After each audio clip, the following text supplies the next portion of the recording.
He was a Swedish immigrant, and he had a buddy that was a shoe repairman, and they decided to open a shoe store. He had 3 sons, and the 3 of them ran the business as a team. They were of one mind about the business. Everett Elmer and Lloyd Nordstrom. Lloyd was my father-in-law. I came along in 1957. I started selling women's shoes. I didn't know much about selling. I didn't know much about shoes, and I didn't know much about women.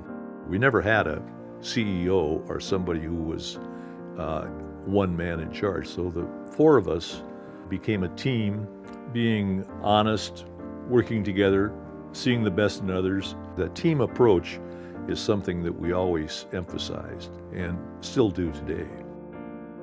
I had a good job and the company was doing well, and we had a green lawn and a nice car, and we were looking good. My wife, she says, I thought you'd like to know that I've decided to join the Catholic Church. I said, okay, you go ahead and do that. You join the Catholic Church, but leave me out of it. When you're growing up, trying to figure out who you are and where you're going, you meet somebody, you fall in love. Well, what follows that second stage romance? It's disillusionment. And she came to me one day, she said, would you go to Marriage Encounter with me? I said, sure. I felt totally convicted of selfishness. I went home after that weekend and got our 5 kids together and prayed with them for the first time. I think they thought I was nutty.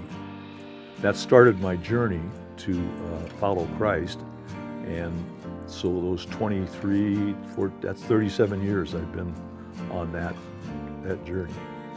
And I bumped into this group of guys about 20 years ago that were doing the work of Christ informally. And we started to meet regularly around the principles of Christ. And our idea was to work for the state of Washington, to connect believers together. You know, God has placed you where you are. You're in a position of some influence. So just do what you're doing. It's been really gratifying to see the way that things have developed. We're involved in the National Prayer Breakfast, the Washington Governor's Prayer Breakfast, the King County Prayer Breakfast, the Washington Student Leadership. We kind of make the climate, create the climate where those things can develop and grow, much as the Nordstrom team had done for Nordstrom for winning the state of Washington for Christ. Matthew 25:40, whatever you do for the least of my brothers, you do unto me. I want to please God rather than please man. That's probably the overall 40,000-foot view of the way I view my faith.